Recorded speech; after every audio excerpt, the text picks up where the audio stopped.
Good morning, everyone, and welcome to the Fund It Fast Chat. I'm Rochelle Butler. I'm the Energy Manager with the San Joaquin Valley Clean Energy Organization. Thank you so much for being with us this morning. I hope everyone is having a great week. Before we get started, let's just take care of our housekeeping really quickly. Please make note that all of your microphones have been muted upon joining the call. This is simply to minimize background noise. As always, if you have any questions at all during the presentation, I highly encourage you to go ahead and submit them using the chat box. You may do so at any point during the presentation this morning, and we'll be sure to save a few minutes at the end to address those questions. All right, next, I would like to invite everyone, please connect with us. You may do so on any one of many platforms. You can find us on Twitter, you can find us on Instagram, on Spotify, or you can just reach out the old-fashioned way via email or by telephone. And if you didn't quite get all that, don't worry. Just remember you can access any of our resources by going to our website, and that's at sjvcleanenergy.org. One more time, that's sjvcleanenergy.org. And with that, I am going to go ahead and jump in. For those of you who are regulars here at the Fund It Fast Chat, you know that I like to take a really quick moment and talk about topics that we have covered in the past that are related to the current month's topic. Some topics we've covered in the past related to financing are the ones you see here. Fast Chat number 14, we talked about the California Energy Commission, or CEC for short, their low interest loan program. They offer energy efficiency loans at 1% for public sector customers and 0% for schools. So there's some great information there. Fast Chat number 17, which was the Clean iBank financing. They offer loans for projects at competitive interest rates.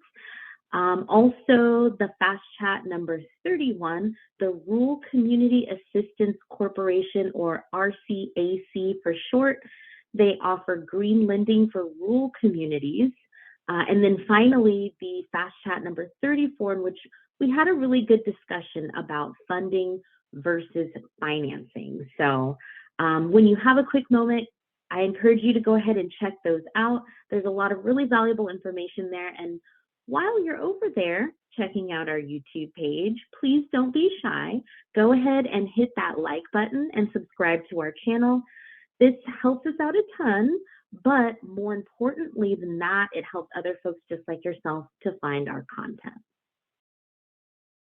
Okay, so I would like to start off today's discussion talking about the difference between on-bill financing and on-bill repayment. So I know we talk about on-bill financing a lot. In fact, we've actually covered on-bill financing 3 times in the life of the Fund It Fast Chat. So it is the most revisited topic because it is important, and there have been, some changes over the years.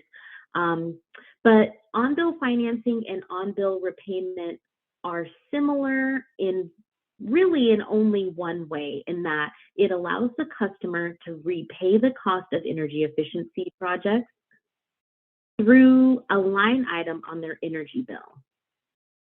However, that's about where the similarities end. The biggest difference between the two is where the money comes from. The capital that supports the on-bill financing program comes from ratepayer dollars. However, for on-bill repayment, the financing, or the capital, if you will, comes from private finance companies.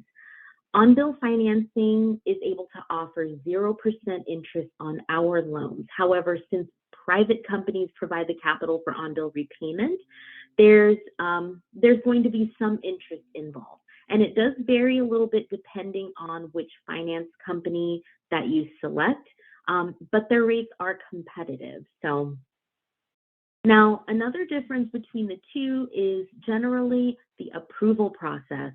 The on-bill financing program uses the utility bill payment history to qualify a customer for the program. However, on-bill repayment does require a full credit check. A project funded by on-bill financing, or OBF for short, I'll start shortening it a little bit there. It must be comprised of measures that are eligible for a rebate or an incentive program through the utility. However, a project funded by OBR can be almost any energy saving measure. So, some pretty big differences there. Finally, OBF funds energy efficiency projects. OBR can include peripheral measures, as I like to refer to them, and code required repairs. They can also include demand response measures and non-energy saving measures. So we'll get a little bit more into that in just a few moments. We're going to talk about how to access on-bill repayment. So currently, on-bill repayment is in its soft launch, if you will, through the Go Green Business Energy Financing Program, which is the overarching, more established financing program. What do we mean by a soft launch? Well, it's a simple way of saying they're still working out some of the details, and we do expect a full launch of the program very soon. Currently, on-bill repayment specifically is available through SDG&E, Southern California Edison, and Southern California Gas Company. Not available through PG&E just yet, but they are working on it. All utility customers can, however, access the larger Go Green financing program. But, just for PG&E customers, not the on-bill repayment feature just yet. So what does this mean for our public sector partners? Well, complete full disclosure here, there still isn't a program that specifically serves public sector partners. However, in the instances where there are energy improvements that need to be done on facilities that are currently being leased, there are some opportunities there for our public sector partners to take advantage of this program. All right, so let's talk a little bit about program eligibility. So the eligibility requirements are as follows. The customer must be a nonprofit or a for-profit business and must meet one or more of the following criteria. So 100 employees or fewer, less than $15 million in annual revenue, or the Small Business Administration size standard requirement for the customers, specific for the customer's industry, and those annual revenues range from $750,000 to $38.5 million. Now, the buildings can be owner-occupied or tenant-occupied, and then the credit standards, the main overarching credit standard here to kind of keep in mind is that no bankruptcies, judgments, or liens can have happened within the last 5 years. All the remaining credit standards will vary a little bit by the individual credit agencies. So I have also included a sheet that will go out a link to that sheet will go out in our follow-up email that does show a little bit more specifically the different credit agencies and their terms and their contact information. So look out for that coming up later on today in our follow-up email. All right, so here are some eligibility requirements for projects. Now, to qualify, projects must be energy-saving retrofit projects, meaning they can't be new construction projects.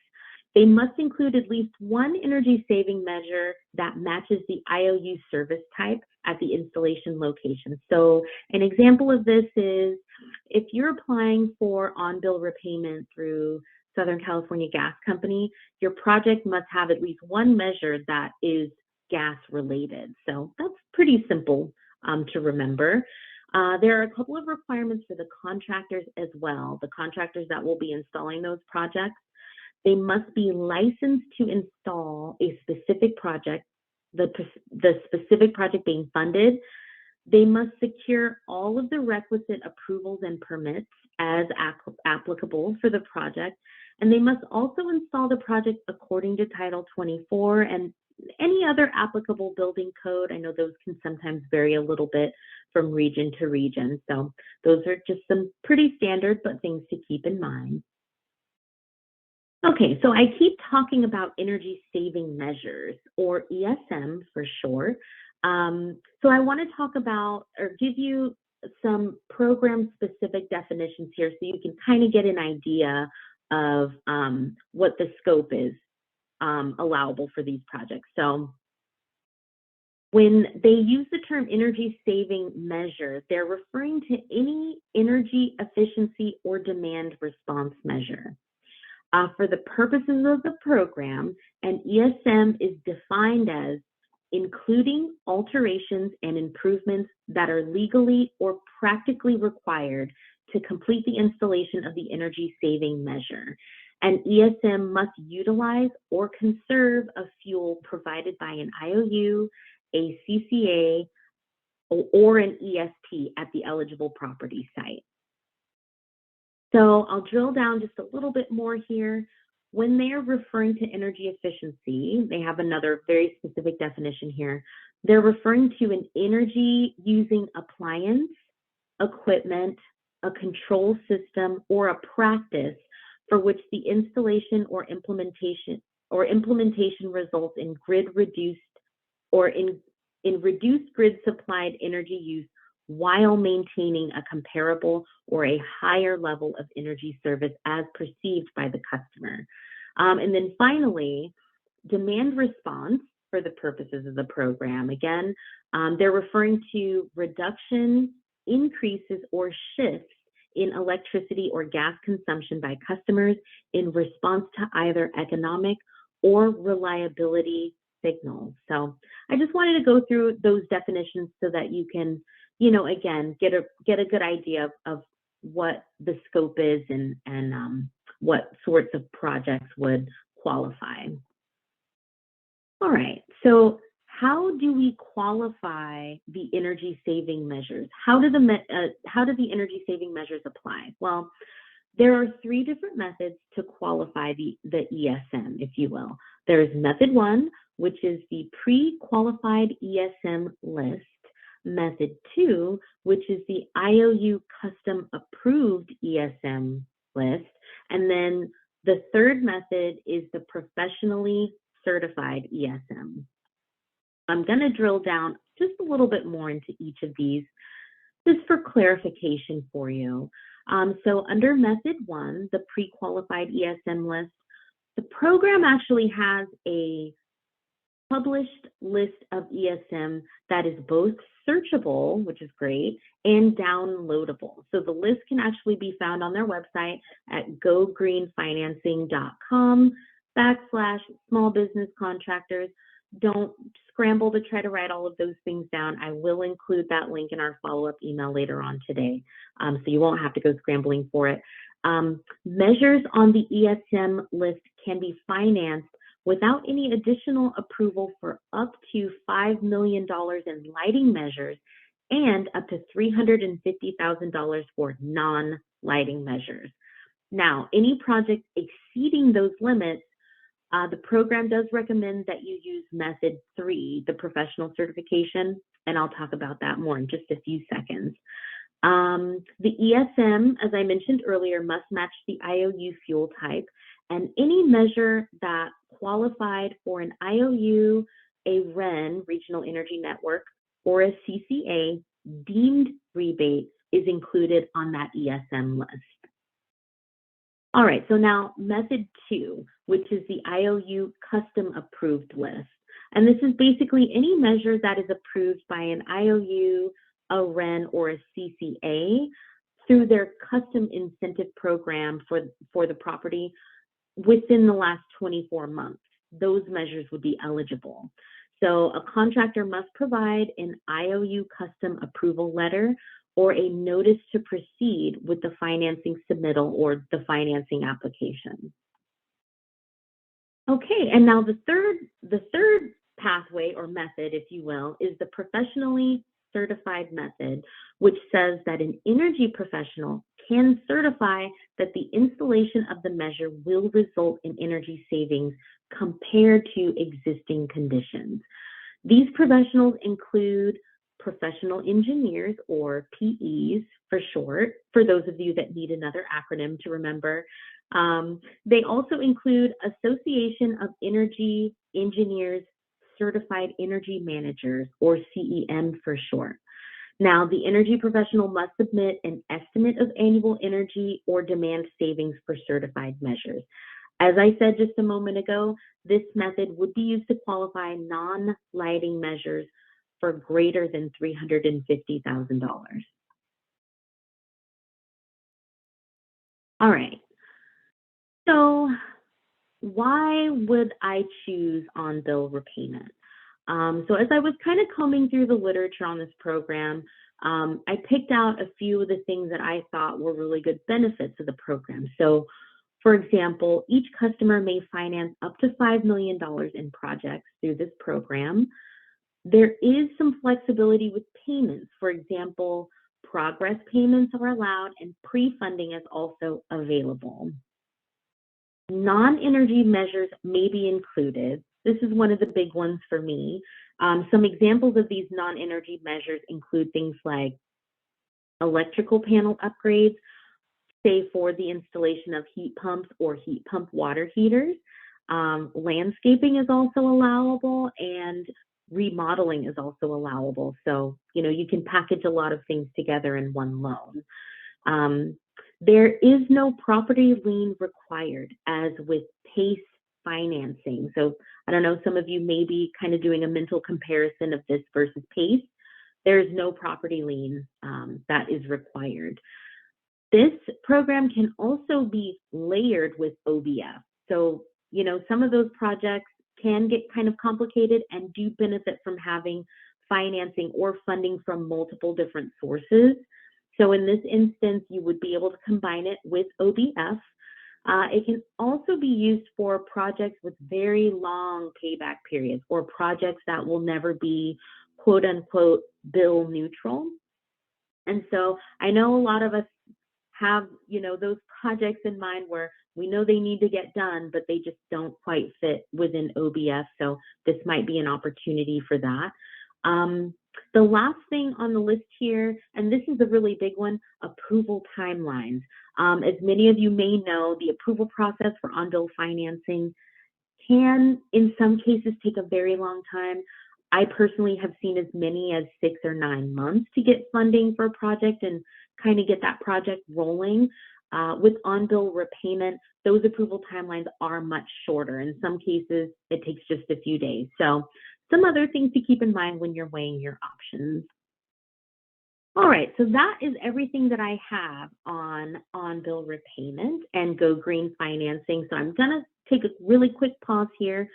Once again, if you have any questions, please take a few seconds, go ahead and put them in the chat box if you have not already done so. While folks are working on that, I would just like to remind everyone to please look out for our follow-up email after the call today. That email will have links to all of the related fast chats that I mentioned at the top of our presentation, so you don't have to go searching around for them. That email will also have links to important resources and information that I referenced during the presentation. Lastly, take a really quick second to add us to your email contacts. We want to be sure you are receiving our communications so you can stay up to date on what is going on around the partnership. And that email is info@sjvcleanenergy.org. And now I'm going to head over here to our chat box and take a look at questions. Let's see. Okay, I have, looks more like maybe a comment. It seems like definitions should be reversed. Since there is 0% interest on the utility payments, that is repayment.